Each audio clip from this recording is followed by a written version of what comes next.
پتھر ہر گھر سے برستے گئے پتھر دو حوصلہ بابا زینب کو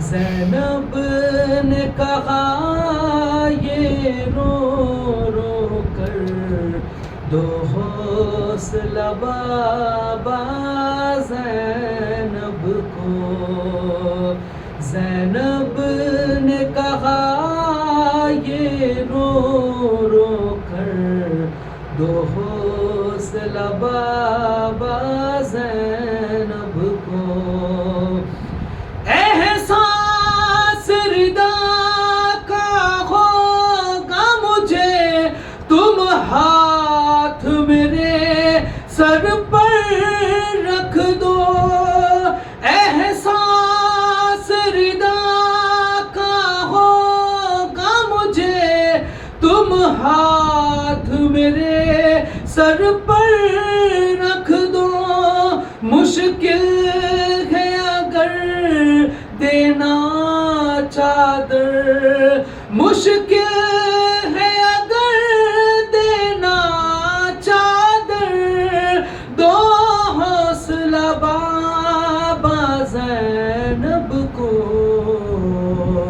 زینب نے کہا یہ رو رو کر دو حوصلہ بابا زینب کو زینب نے کہا یہ رو رو کر دو حوصلہ بابا زینب کو دربار کے اس دروازے پر اماں کو سنبھالا تھا تم نے دربار کے اس دروازے پر اماں کو سنبھالا تھا تم نے دربار کے اس دروازے پر دربار کے اس دروازے پر دو حوصلہ بابا زینب کو زینب نے کہا یہ رو رو کر دو حوصلہ بابا زینب کو زینب نے کہا یہ رو رو کر دو حوصلہ بابا زینب کو لوگوں کی نگاہیں اٹھتی ہے تشگیر کی ضربیں چلتی ہے لوگوں کی نگاہیں اٹھتی ہے تشگیر کی ضربیں چلتی ہے بیٹی ہے تیری زیر خنجر بیٹی ہے تیری زیر خنجر دو حوصلہ بابا زینب کو زینب نے کہا یہ رو رو کر دو حوصلہ بابا زینب کو زینب نے کہا یہ رو رو کر دو حوصلہ بابا زینب کو برائے خوشنود شہزادی کونین فاطمہ زہرا بابا زبلند صلوات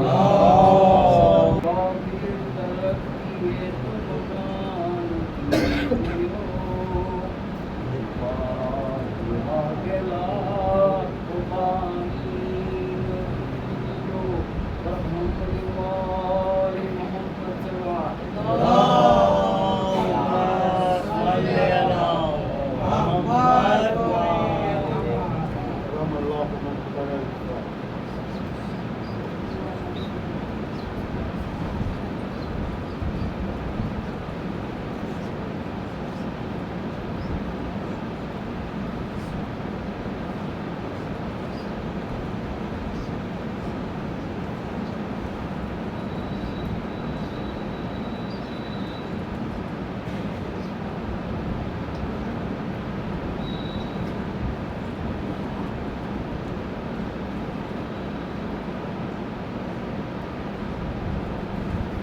بسم الله من الشيطان الرجيم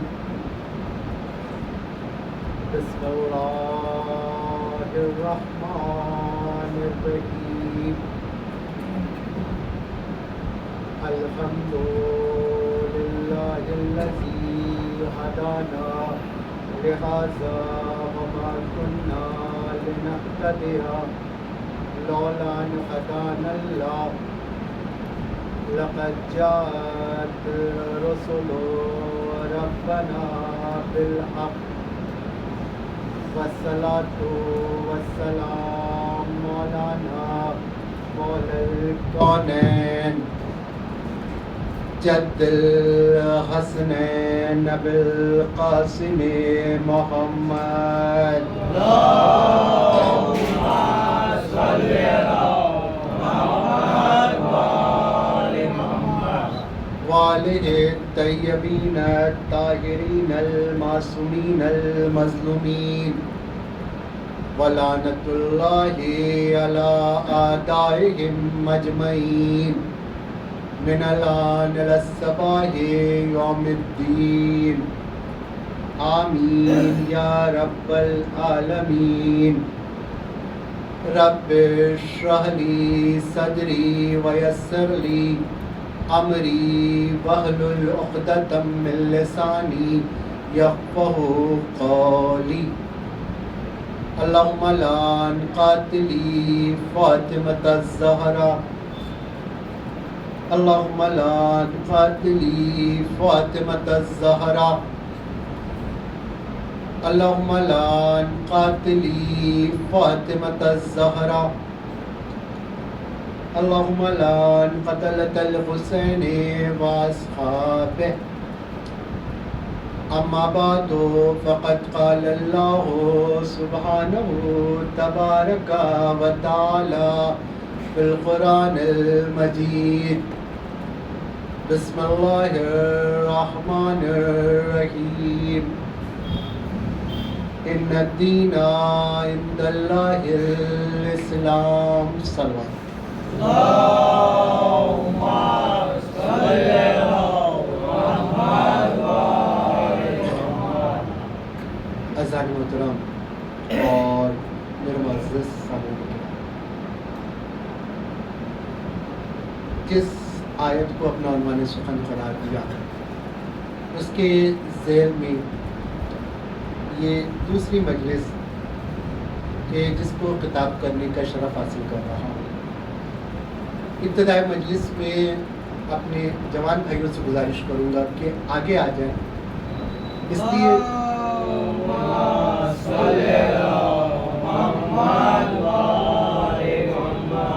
دیکھیے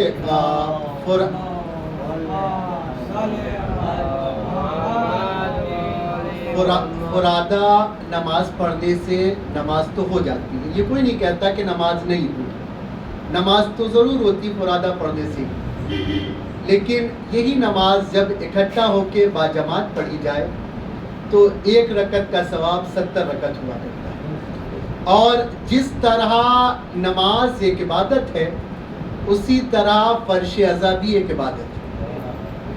حالانکہ یہ میرے پچھلے سال کے عشرے کا موضوع تھا کہ ہمارے یہاں عبادت کا جو عنوان ہمارے سامنے عبادت پیش کیا گیا بڑا محدود کر کے پیش کیا گیا۔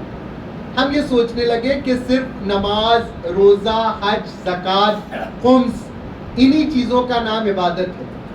نہیں، ان چیزوں کا نام عبادت ہے، لیکن صرف انہی چیزوں کا نام عبادت نہیں ہے۔ جہاں تمام عبادتیں ہیں انہی عبادتوں میں سے ایک عظیم عبادت ہے کہ جس کو اہل بیت کے در کی نوکری کہا جاتا ہے۔ ایک عظیم عبادت ہے اہل بیت کے در کی نوکری۔ دیکھیں، حالانکہ آج مجھے یہ پڑھنا نہیں تھا لیکن زبان تک بات آ گئی ہے تو عرض کر دیتا ہوں۔ قرآن کی آیت ہے وَمَا خَلَقْتُ الْجِنَّ وَالْإِنسَ إِلَّا لِيَعْبُدُونَ، کہ ہم نے جن و انس کو پیدا نہیں کیا مگر اس لیے کہ وہ میری عبادت کرے۔ خدا کہہ رہا میں نے جن و انس کو پیدا کس لیے کیا؟ کہ وہ میری عبادت کرے۔ اگر اس آیت کو پیش نظر رکھا جائے تو اس کا مطلب یہ ہے کہ ہماری زندگی کا ہر لمحہ عبادت میں گزرنا چاہیے. ہماری زندگی کا ہر لمحہ عبادت میں گزرنا چاہیے. اور زندگی کے جس لمحے میں ہم نے عبادت نہیں کی اس لمحے میں ہم نے اپنی مقصد تخلیق کو پورا نہیں کیا. اگر صرف ظاہری ترجمے پر اکتفا کی جائے تو آیت یہ بتا رہی ہے کہ زندگی کے جس لمحے میں آپ نے عبادت نہیں کی آپ نے زندگی کے اس لمحے میں اپنی مقصد تخلیق اپنی مقصد خلقت کو پورا نہیں کیا. اب آپ مجھے بتائیں کوئی ایک انسان کیا ہر وقت نماز پڑھ سکتا ہے؟ نہیں پڑھ سکتا. کوئی ایک انسان ہر وقت روزہ رہ سکتا ہے؟ جب خدا نے خود ہی حکم نہیں دیا. روزہ بھی 12 یا 14 گھنٹے کا ہوتا ہے تو 24 گھنٹہ کوئی روزہ کیسے رکھے؟ کوئی ایک انسان ہر وقت نہ خمس نکال سکتا ہے نہ زکوٰۃ نکال سکتا ہے. میرے معبود پھر عبادت کیسے کرے؟ کہا ہاں سنو، اہل بیت کے در کی نوکری عبادت ہے. ہر وقت اہل بیت کا ذکر کرو، عبادت ہوتی جائے گی. ہاں میرا جوان بھائی اب مجھ سے دلیل مانگنے کا حق رکھتا ہے کہ آپ نے یہ کیسے کہہ دیا اہل بیت کے در کی نوکری عبادت ہے. بالکل 100% اہل بیت کے در کی نوکری عبادت ہے. صرف عبادت نہیں بلکہ ایک عظیم عبادت ہے. بلکہ ایک عظیم عبادت ہے. آپ مجھ سے دلیل مانگیں گے، میں دلیل دے رہا ہوں آپ کو. اہل بیت کے در کی نوکری عبادت ہے. اگر عبادت نہ ہوتی تو کبھی بھی فرشتہ اس در پہ چکی چلانے نہیں آتا. اگر اہل بیت کے در کی نوکری عبادت نہ ہوتی تو فرشتہ کبھی بھی جھولا جھولانے نہیں آتا. نہیں آپ اس سے دلیل مانگے، میں دلیل پوری کر رہا ہوں.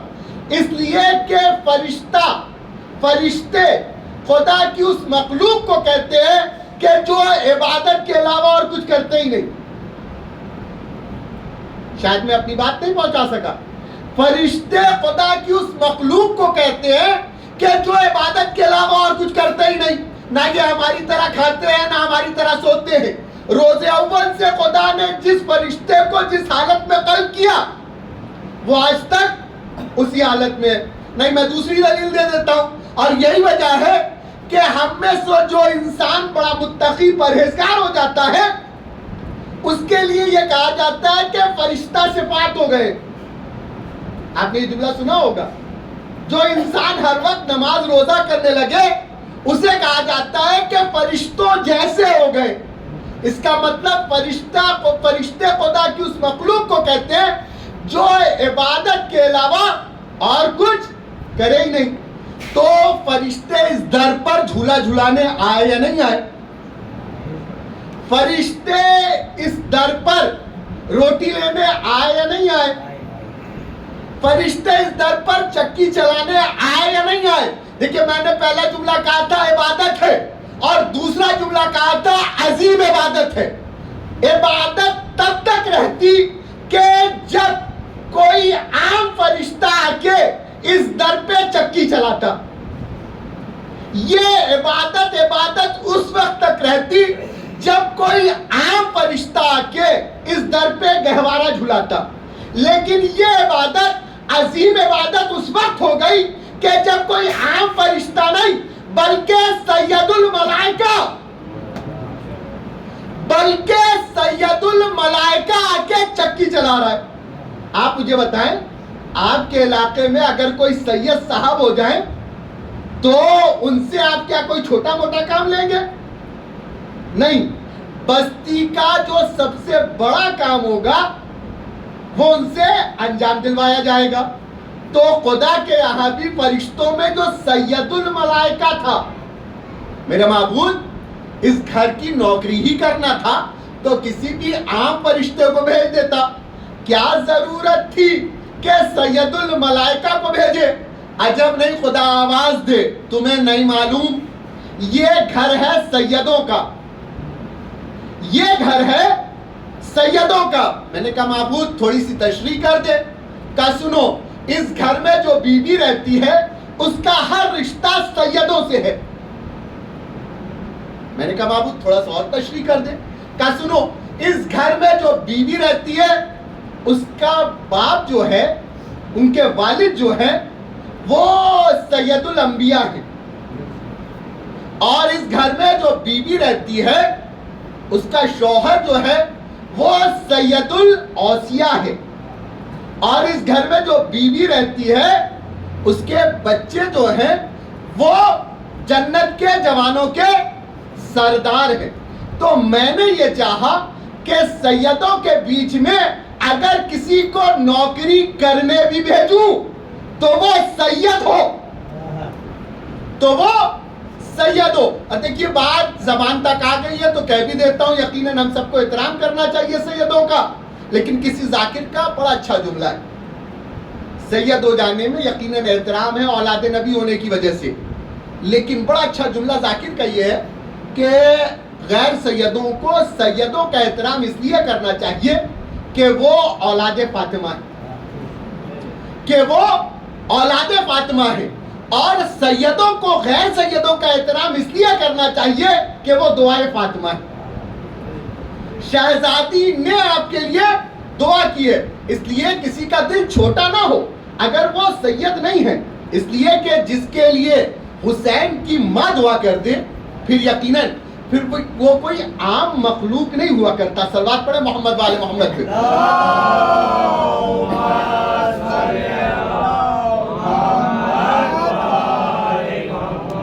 میں اپنی بات کو کل سے مربوط کر دوں۔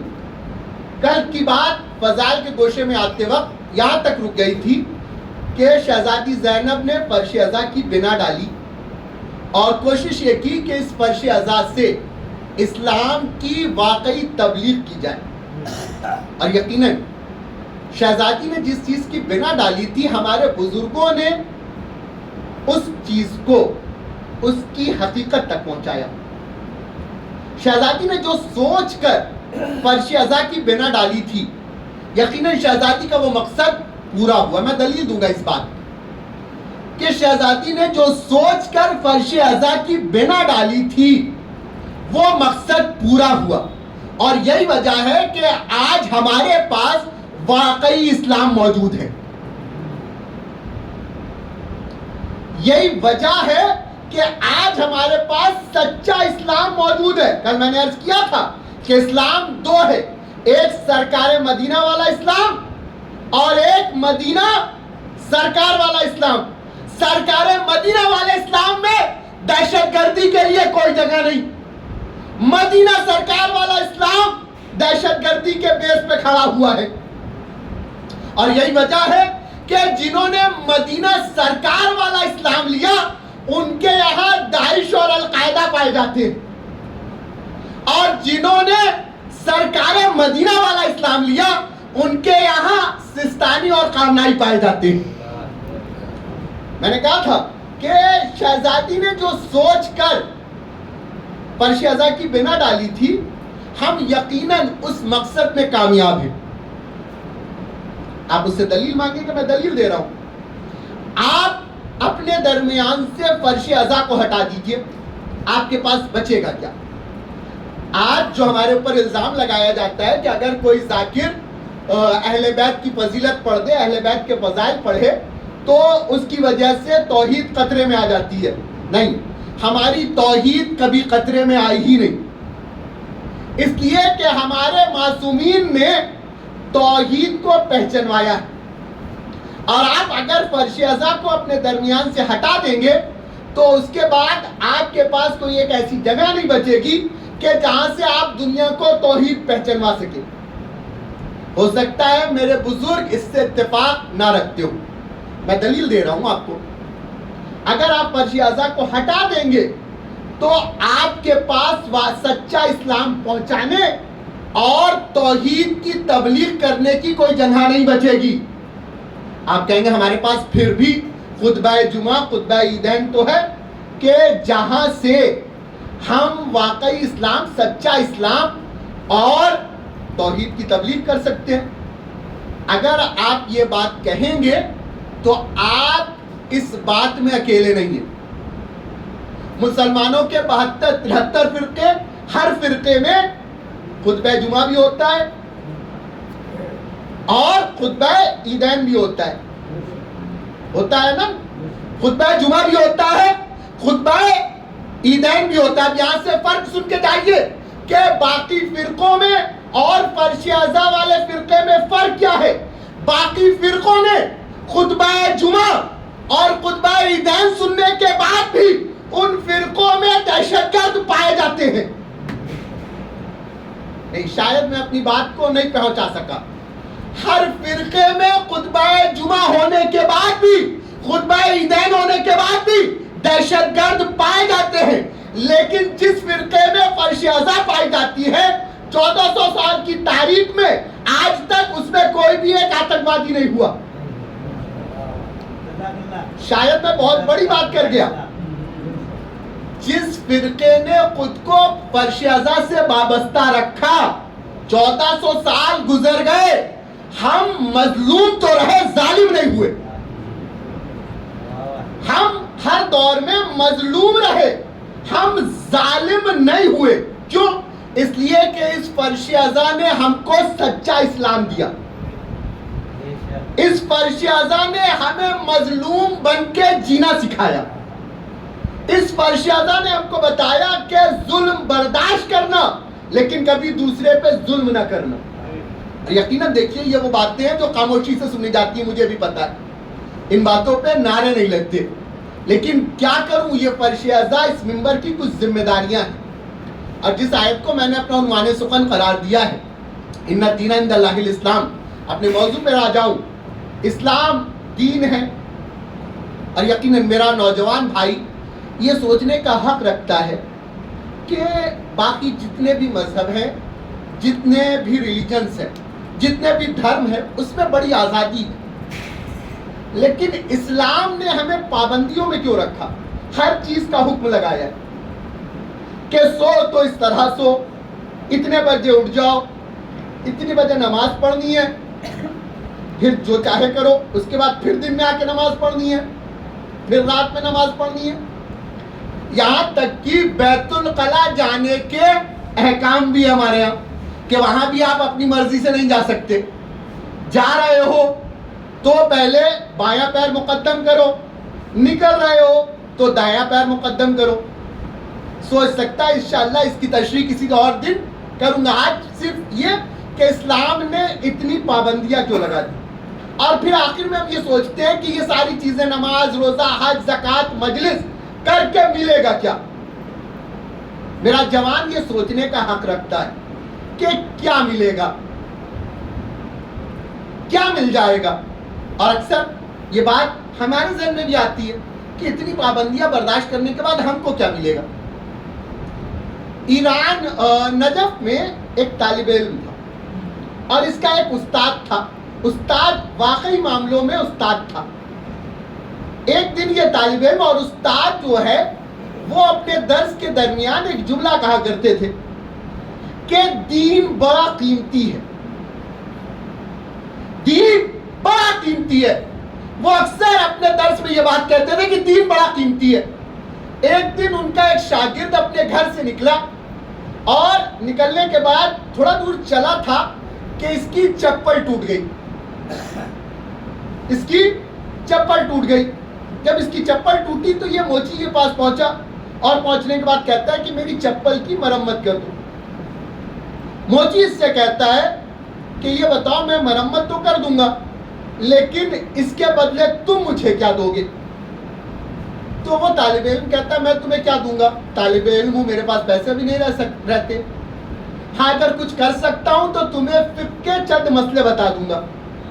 تو وہ موچی کہتا ہے تمہارے فقہ کے مسئلے میرے کس کام کے, میں اگر تمہاری چپل کی مرمت کروں گا تو مجھے تو اس کے بدلے پیسے چاہیے, مجھے پیسے دو.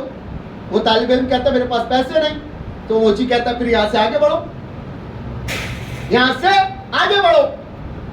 یہ طالب علم نے اس نے اپنی کتابیں لی اور درس میں پہنچا. درس میں پہنچنے کے بعد اس نے کتابیں پٹک کر اپنے استاد سے کہا کہ آپ تو ہمیں درس کے بیچ بیچ میں بڑا کہتے ہیں کہ دین بڑا قیمتی ہے, دین بڑا قیمتی ہے, دین بڑا قیمتی ہے. ایسا دین کس کام کا کہ جو میری ٹوٹی ہوئی چپل نہ سلوا سکے, ایسا دین کس کام کا کہ جو میری ٹوٹی ہوئی چپل نہ سلوا سکے. اور دیکھیے ہم کیا کر رہے ہیں, طالب علموں کی زندگی ہی ایسی ہوتی ہے. اور اب تو بڑی فیسلٹیز ہیں ہمارے پاس بھی. پرانے زمانے میں آج سے 50 سال پہلے جب جائیں گے تو لوگ پیدل سفر کیا کرتے تھے علم حاصل کرنے کے لیے. اس نے کتابیں پڑھ کے اور کتابیں پٹک کے یہ کہا کہ ایسا دین کس کام کا کہ جو میری ٹوٹی ہوئی چپل نہ سلوا سکے. وہ استاد واقعی معنوں میں استاد تھا. اس نے کہا خاموش ہو جاؤ, میرے ایک سوال کا جواب دے دو, پھر میں تمہیں بتاؤں گا کہ دین کتنا قیمتی ہے. وہ کہتا ہے ٹھیک ہے, آپ کا سوال کیا؟ کہ میرا سوال یہ ہے کہ اس نے اپنے پاس سے ایک موتی نکالی. موتی نکالنے کے بعد کہا جاؤ بازار چلے جانا, اور سبزی منڈی جانے کے بعد سبزی منڈی میں یہ موتی سبزی والے کو دکھانا اور اس سے کہنا کہ اس موتی کے بدلے میں وہ تمہیں کیا دے گا, اس موتی کی قیمت کیا ہے. وہ طالب علم اس نے موتی لی, موتی لے کے سبزی منڈی آیا اور سبزی والوں سے پوچھنے لگا کہ یہ بتا اس موتی کی قیمت کیا ہے.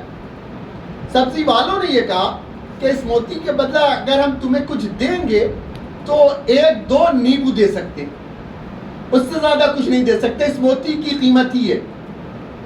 یہ طالب علم اس موتی کو لے کے واپس استاد کے پاس آیا اور استاد کے پاس آ کے کہتا ہے کہ اس موتی کی قیمت 2 یا 3 نیبو ہے. کہا اچھا, اس موتی کی قیمت صرف 2 یا 3 نیبو؟ کہا ہاں.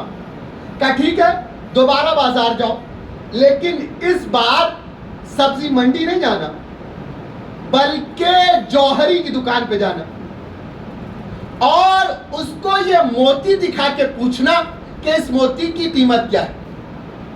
یہ طالب علم پھر اپنے درس سے نکلا اور جوہری کی دکان پہ پہنچا.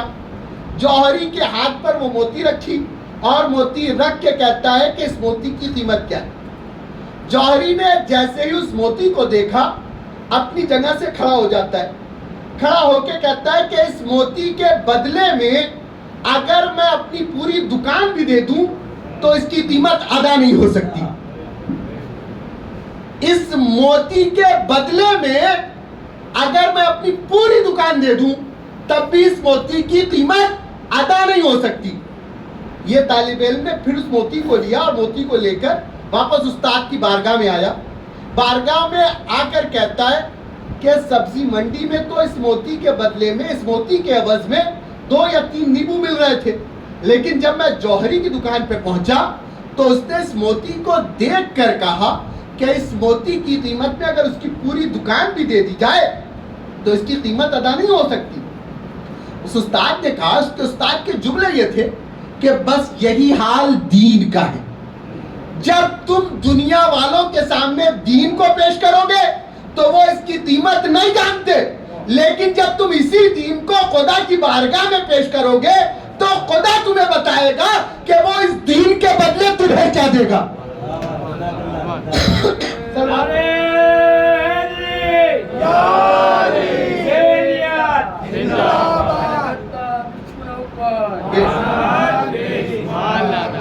پھر خدا تمہیں بتائے گا کہ وہ اس دین کے بدلے میں تمہیں کیا دے گا.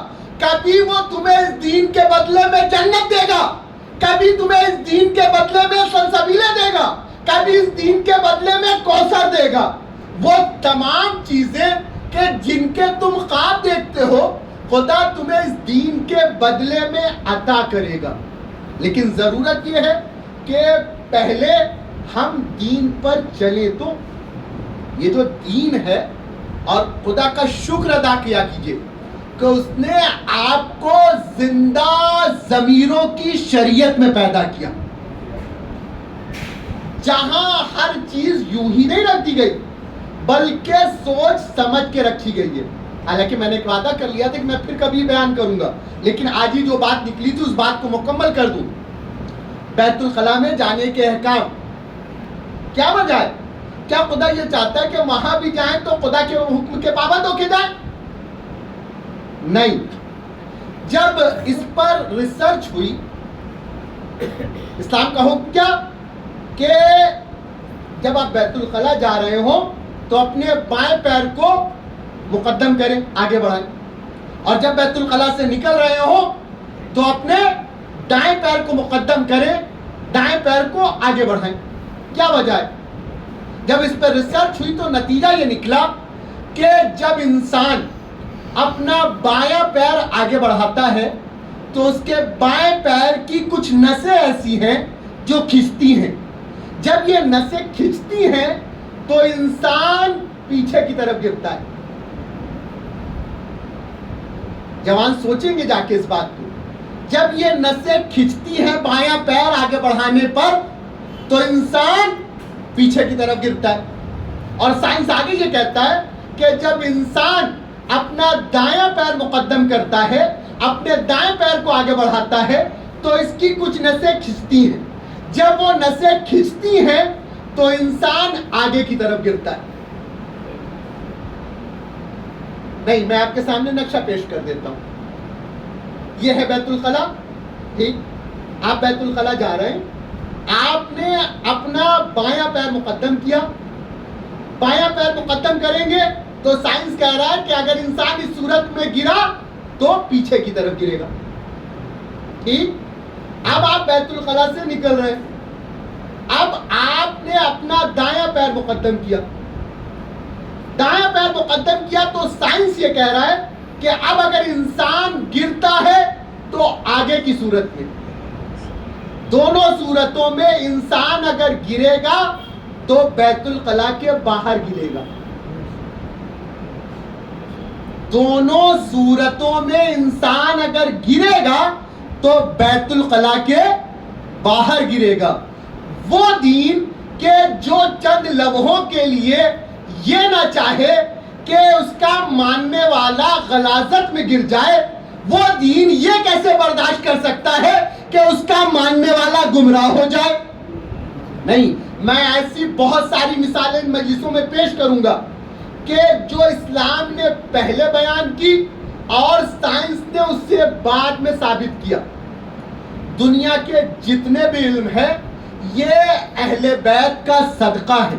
ہمارے بہت سے نوجوان بھائی جب اسکول اور کالجز میں جاتے ہیں تو وہ یہ سوچتے ہیں تھوڑی بہت کتابیں پڑھ کے کہ یہ تو اسلام میں ہے ہی نہیں, یہ نئی بات ہے. نہیں, اسلام میں سب کچھ ہے. ضرورت صرف اس بات کی ہے کہ ہم ان چیزوں کو پڑھیں.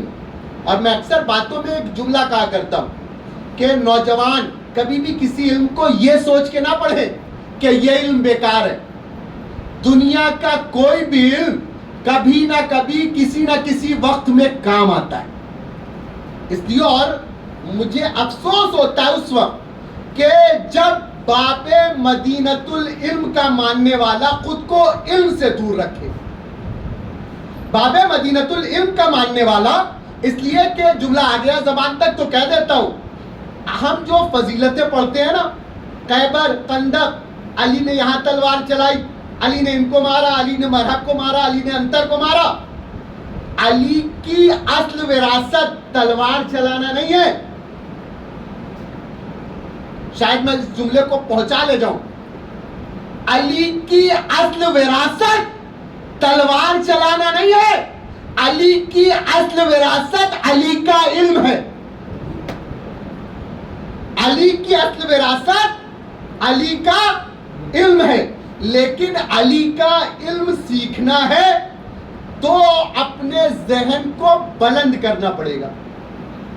نہیں, اب میں تھوڑی دیر کے لیے ایک علمی گفتگو کرنا چاہتا ہوں. اگر علی کا علم سیکھنا ہے تو اپنے ذہن کو تھوڑا سا بلند کرنا پڑے گا. لیکن مجھے پتا ہے کہ آپ اتنی خوش گفتگو سننے کے عادی نہیں ہیں, لیکن میں کیا کروں, میں علمی گفتگو ہی ممبر سے کرنا چاہتا ہوں. ایک علم ہے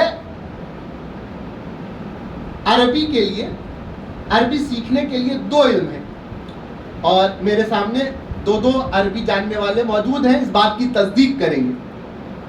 اگر کسی کو بھی عربی سیکھنا ہو تو اس سے دو علموں کا سیکھنا زیادہ ضروری ہوتا ہے. ایک ہے علم صرف اور دوسرے ہے علم نحو. یہی دو علم ہے نا. قبلہ اس بات کی تصدیق کریں گے کہ یہ دو علم عربی سیکھنے کے لیے یہ دو علم کی ضرورت ہے.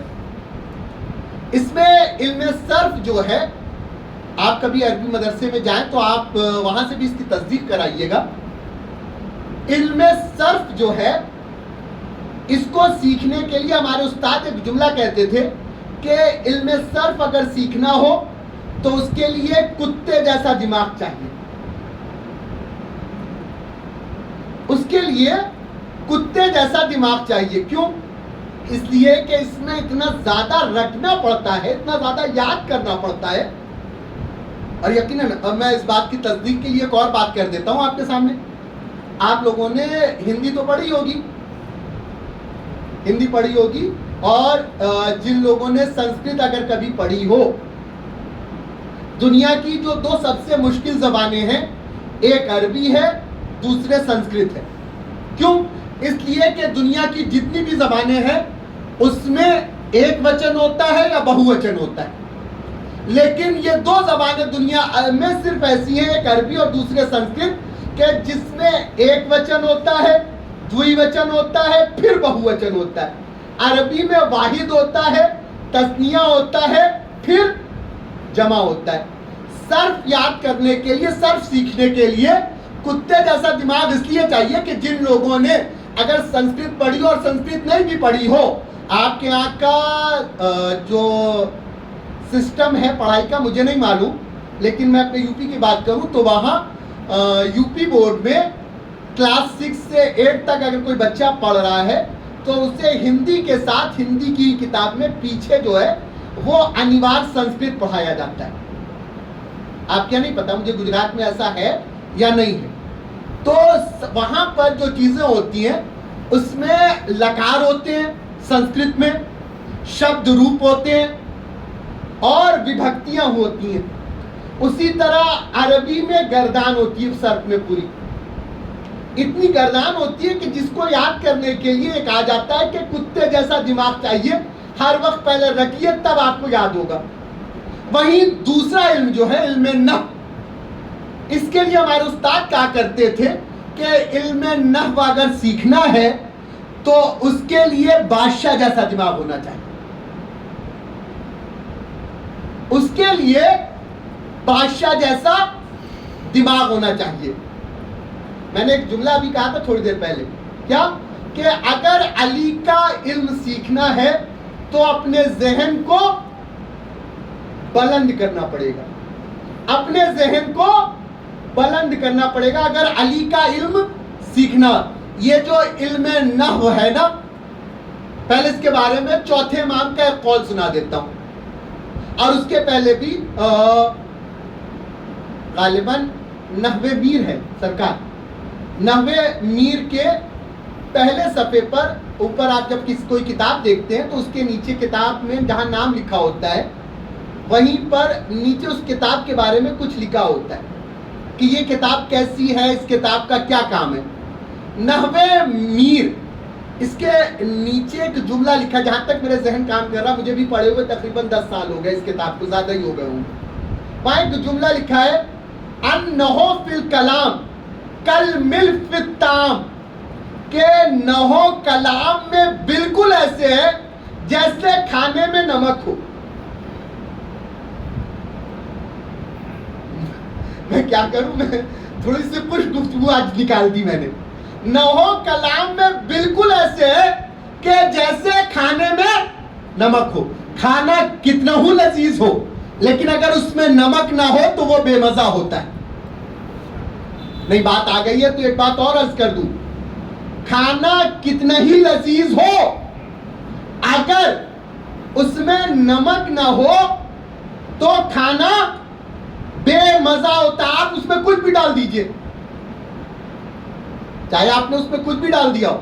اب کیا کریں، جو عدد نمک کا ہے وہی عدد عربی میں ہر حرف کے عدد ہوتے ہیں.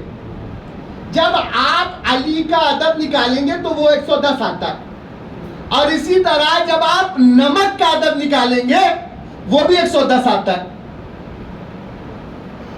جب علی کا عدد نکالیں گے وہ بھی 110، نمک کا عدد نکالیں گے وہ بھی 110. کھانا کتنا ہی لذیذ ہو اگر اس میں نمک نہیں ہے تو وہ بے مزہ ہے. اسی طرح دین کتنا ہی اچھا ہو اگر اس میں علی نہ ہو تو بے مزہ ہے. اگر اس میں علی نہ ہو تو بے مزہ ہے. اور اسی لیے کسی انگریز رائٹر نے کہا تھا کہ تاریخ اسلام کے جس ورق سے علی کو نکال دیا جائے تاریخ اسلام کا وہ ورق نامکمل نظر آتا ہے. انشاءاللہ پھر کسی مجلس میں اس پہ گفتگو ہوگی. ابھی بات چل رہی تھی علم نحو کی. نحو کے بارے میں نے ایک جملہ آپ کو سنایا نحو میر کا کہ نحو کلام میں بالکل ایسا ہے کہ جیسے کھانے میں نمک ہو. چوتھے امام علم نحو کے بارے میں کہتے ہیں کہ اگر پرندوں کو یہ پتا چل جائے کہ نحو میں کتنی چاشنی ہے کتنی میٹھاس ہے تو وہ پرندے اڑتے ہوئے آئیں اور نحو سے اپنی چونچ کو چاشنی میں ڈبو کے واپس جائیں. سوچے یہ علم نحو. اب میں نے اتنے اس علم کی فضیلت آپ کو سنا دی. پہلی فضیلت کیا؟ پہلی فضیلت کہ علم نحو سیکھنے کے لیے کم سے کم بادشاہ جیسا دماغ ہونا چاہیے. دوسری فضیلت علم نحو کی کہ علم نحو کلام میں بالکل ایسے ہے کہ جیسے کھانے میں نمک ہو. تیسری فضیلت علم نحو کی یہ ہے کہ پرندوں کو اگر پتا چل جائے کہ اس میں کیا مٹھاس ہے, معصوم فرماتے ہیں کہ اگر پرندوں کو پتا چل جائے کہ اس میں کیا مٹھاس ہے تو وہ اڑتے ہوئے آئیں اور علم نحو سے اپنی چونچ کو چاشنی میں ڈبو کے واپس جائیں. آپ نے اتنی فضیلت سن لی ہے تو اگلا جملہ بھی سن لیجئے. اس علم نحو کے موجد کا نام علی ہے. اس علم نحو کے موجد یعنی دنیا کو علم نحو سے آشنا کرانے والے کا نام علی ہے. جب آپ نے اتنا سن لیا تو اب میں صغرا اور کبرا ملا کر حد اوسط ہٹاتا ہوں اور اس کے بعد نتیجہ آپ تک پہنچاؤں گا. علم نحو سیکھنے کے لیے کیا ضروری ہے؟ بادشاہ جیسا دماغ. اور اس علم کو دنیا کو پہچانوانے والے کا نام علی ہے. تو اب نتیجہ دینا تو میرا حق بنتا ہے. علم نحو سیکھنے کے لیے بادشاہ جیسا دماغ اور اس علم کو دنیا سے آشنا کرانے والے کا نام علی ہے. تو اگر علی دنیا کو کوئی ایک علم سکھائے تو اس کو سیکھنے کے لیے بادشاہ جیسا دماغ چاہیے. تو خود اس علی کو سمجھنے کے لیے کون سا دماغ چاہیے ہوگا؟ صرف علی اگر دنیا سے ایک علم آشنا کرا دے تو اس کو سیکھنے کے لیے بادشاہ جیسا دماغ. آج جو دنیا بار بار کہتی ہے کہ ہمارے سمجھ میں علی نہیں آتا, تو اس کے سمجھ میں علی کیسے آئے کہ جس نے صرف ایک علم دنیا کو دیا تو اس کو سیکھنے کے لیے بادشاہ جیسا دماغ چاہیے. تو اس علی کو سمجھنے کے لیے کیسا دماغ چاہیے ہوگا؟ اور یقیناً جو سوچ کے آیا تھا ایک جملہ اس موضوع پہ نہیں بول سکا اور بات ابھی بھی مکمل نہیں ہوئی. علم نحو حالانکہ کل کا موضوع آج کے موضوع سے تھوڑا سا الگ ہو گیا. آج میں نے سوچا تھا کہ اسلام اور عورت کے ہی عنوان پر گفتگو کروں گا, لیکن بات چونکہ علمی نکل آئی اور پھر نکلتے نکلتے یہاں تک آ گئی. لیکن آخری ایک گوشہ ابھی علی سمجھ میں نہیں آیا. دنیا کو یہ اس بات کا اعتراض ہے, اس بات کا افسوس ہے کہ دنیا اہل بیت کو نہیں سمجھ سکی. میں کہتا ہوں اہل بیت کو سمجھنے کی کوشش نہ کیجیے. ابھی اہل بیت کے در کے غلاموں کو سمجھنے کی کوشش کیجیے. اگر اہل بیت کے در کے غلام سمجھ میں آ گئے تو ہو سکتا ہے یہی بخشش کے لیے کافی ہو. اہل بیت کے در کے غلام, بات چونکہ علم کی چل رہی تھی اسی لیے علم پر ہی بات ختم کروں گا. اس در کی ایک کنیز ہے کہ جسے فضہ کہا جاتا ہے. دنیا شہزادی فاطمہ کو بعد میں سمجھے گی, پہلے ان کی کنیز جناب فضہ کو سمجھے. دنیا علی کو بعد میں سمجھے گی، پہلے ان کے در کے غلام قمبر کو سمجھے۔ یہ جناب فضہ کون ہے؟ یہ ہے، آپ نے برابر سنا ہے نا، میری بات نہیں کروں گا، حبش کی شہزادی تھی۔ حبش کیا ہے؟ آپ نے اگر کبھی اس بات پہ غور کیا تو مجھے بتائیں، حبش کیا ہے؟ جی بتائیں، حبش کیا ہے؟ کیا؟ افریقہ۔ جی افریقہ۔ افریقہ کتنا بڑا اس وقت کا؟ سوچیں ذرا، اس در کے غلام کیا تھے پہلے؟ آقا تو ابھی بہت دور کی بات ہے۔ افریقہ، افریقہ کے بارے میں جہاں میں نے پڑھا ہے، اگر بات غلط ہو، چونکہ میں اس لائن کا نہیں ہوں، آپ مجھے ٹوک سکتے ہیں۔ افریقہ کے بارے میں نے جتنا پڑھا ہے، میں نے یہاں تک پڑھا ہے کہ افریقہ میں اس وقت بھی تقریباً 28 ملک پہ مسلمان حکومت ہے۔ یہ میں اس وقت کی بات کر رہا ہوں، ابھی کے افریقہ۔ اس وقت کا افریقہ کتنا بڑا ہوگا؟ شہزادی فضہ جو ہے، یہ ایک ملک کی شہزادی نہیں تھی اس وقت کے، پورے حبش کی شہزادی تھی۔ پورے حبش کی شہزادی تھی۔ یہ تو ابھی آپ نے چھوٹی فضیلت سنی۔ شہزادی فضہ اگر شہزادی تھی تو اتنی ہی بڑی عالمہ بھی تھی، اتنی ہی بڑی عالمہ بھی تھی۔ فضہ نام نہیں ہے، فضہ لقب ہے جو شہزادی فاطمہ نے انہیں عطا کیا ہے۔ جناب فضہ کا اصل نام ہے میمونہ۔ انہی کے بھائی ہیں جناب قمبر کہ جن کا اصل نام ہے فتح۔ جناب فضہ جب حبش میں تھی تو میمونہ تھی۔ جناب قمبر جب حبش میں تھے تو فتح تھے۔ جناب میمونہ جب شہزادی کے دہلیز پر آ گئی تو فضہ ہو گئی۔ جناب فتح جب علی کی غلامی میں آ گئے تو یہ قمبر ہو گئے۔ یہاں تک آپ نے سن رکھا تھا جناب فضہ کے حوالے سے۔ جناب فضہ جتنی بڑی شہزادی تھی اتنی بڑی عالمہ تھی، اتنی ہی بڑی عالمہ تھی۔ میں نام لے لوں یہ کس قسم کی عالمہ تھی؟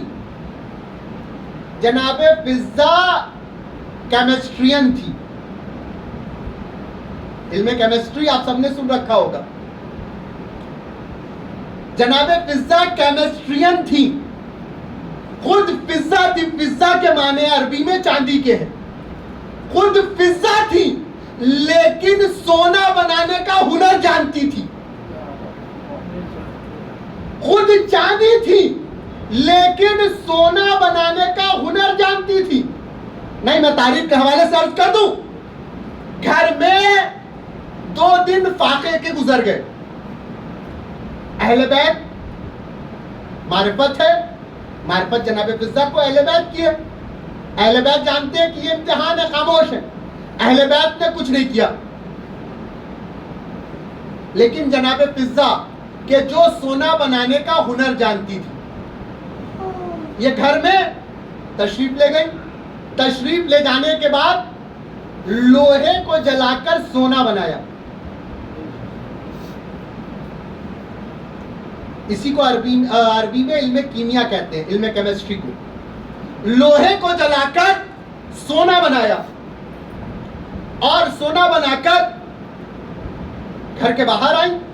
مولا علی کے ہاتھ پر اس سونے کو رکھ کر کہتی ہیں، یا علی، میں یہ چاہتی ہوں کہ آپ اس سونے کو بازار میں فروخت کریں، اس سے جو پیسہ حاصل ہو اس سے حسنین کے کھانے کا انتظام کریں۔ مولا علی نے ایک مرتبہ اس سونے کو لیا اور بالکل اس طرح دیکھا کہ جیسے ایک جوہری دیکھتا ہو، اور دیکھنے کے بعد جناب فضہ کی طرف دیکھ کر کہتے ہیں، فضہ اگر اسے تھوڑا سا اور جلایا ہوتا تو یہ اور اچھا سونا بنتا۔ فضہ اگر اسے تھوڑا سا اور جلایا ہوتا تو یہ اور اچھا سونا بنتا۔ فضہ حیران ہو گئی، حیران ہو کر مولا علی سے کہتی ہے مولا یہ تو علم کیمیا ہے کہ جسے ہم حبش والے جانتے ہیں. مولا یہ علم کیمیا ہے, یہ علم کیمسٹری ہے کہ جسے ہم حبش والے جانتے ہیں. مولا نے جناب فضہ کی طرف دیکھا, دیکھ کر مسکرا کر کہتے فضہ تم کیا جانتی ہو, دنیا کا کوئی بھی علم جب تک مجھ سے اجازت نہ لے لے کسی تک نہیں جاتا.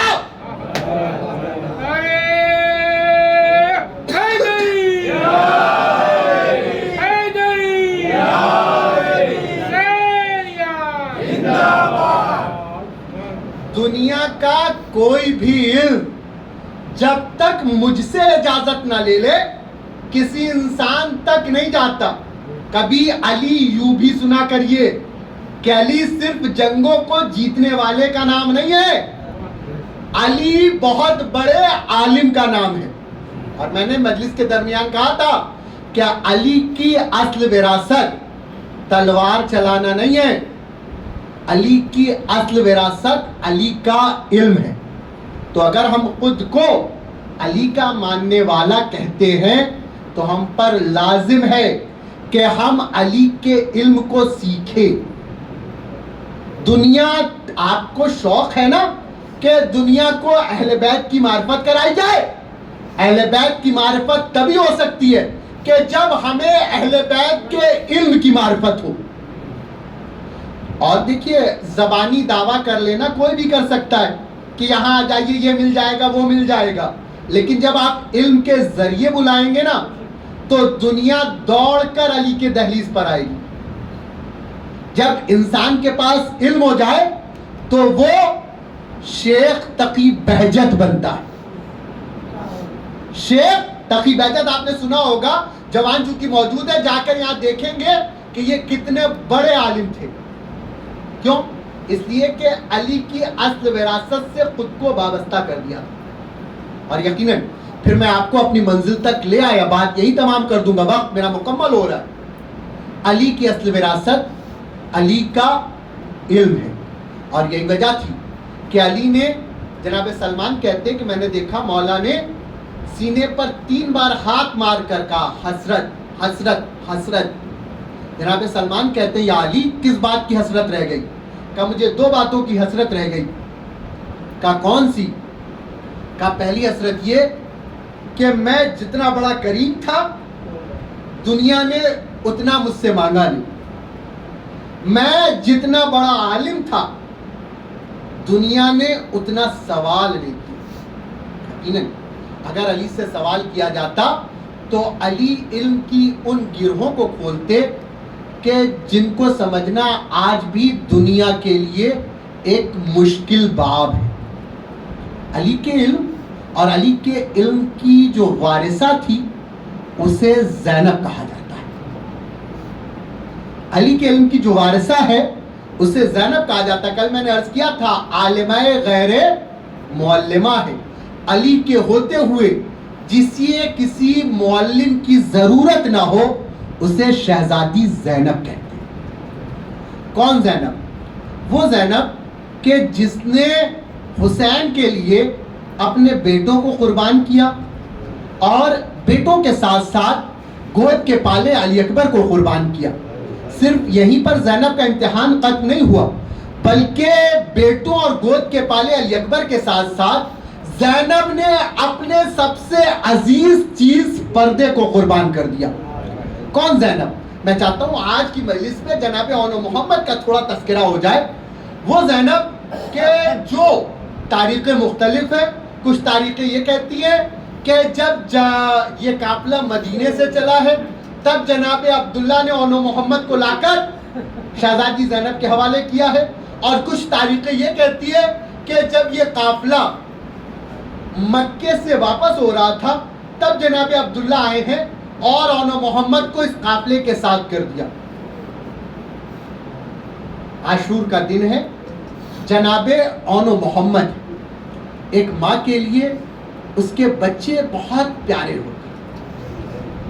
جناب زینب ہے جو اون محمد کو خیمے میں دیکھ کر کہتی ہے اون محمد اگر تم سے پہلے علی اکبر قربان ہو گئے تو میں تمہارا دودھ نہ بخشوں گی.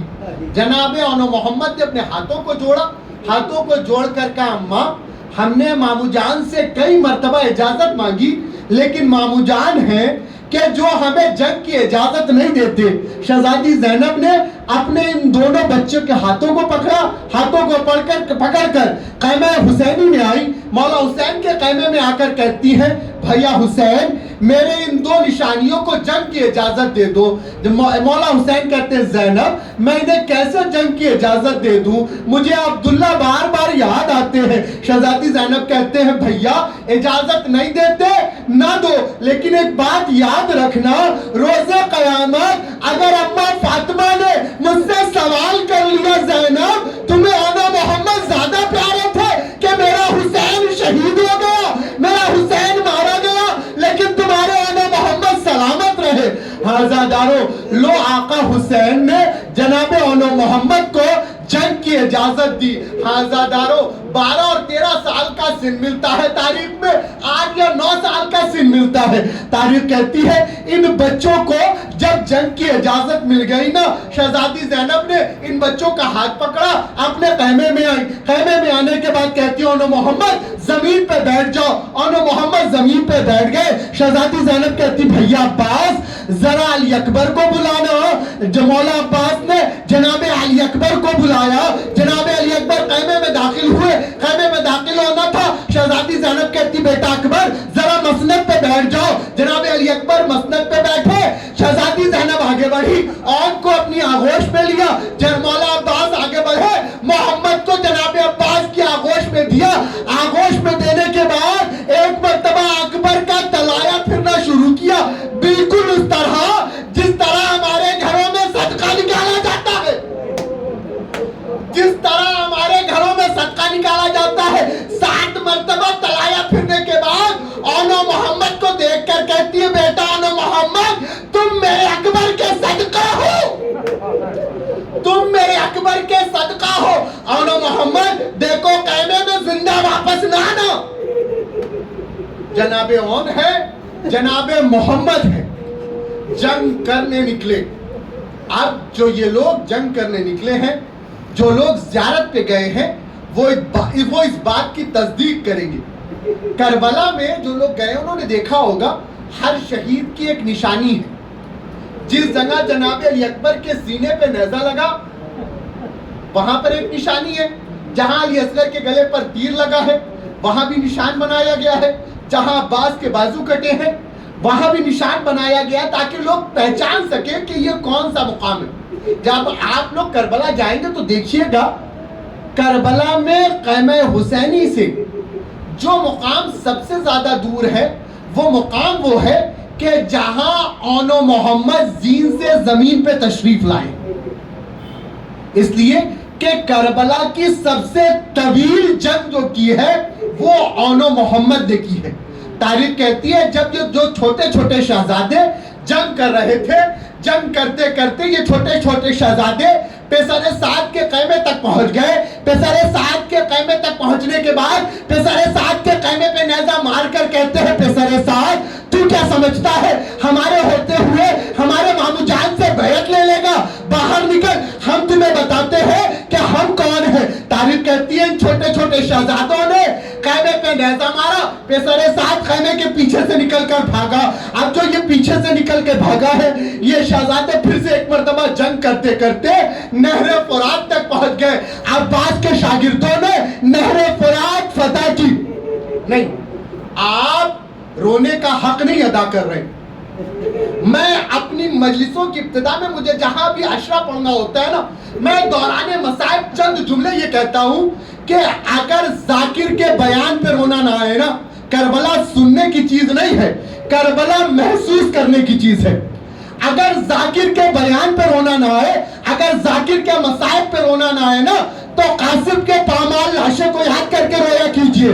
اگر ذاکر کے بیان پہ رونا نہ آئے تو علی اکبر کے کلیجے پہ لگا ہوا نیزہ یاد کر کے رویا کیجئے. اگر پھر بھی رونا نہ آئے نا تو علی اصغر کا چھٹا ہوا گلا یاد کر کے رویا کیجئے. پھر بھی رونا نہ آئے تو عباس کے کٹے ہوئے بازوؤں کو یاد کر کے رویا کیجئے.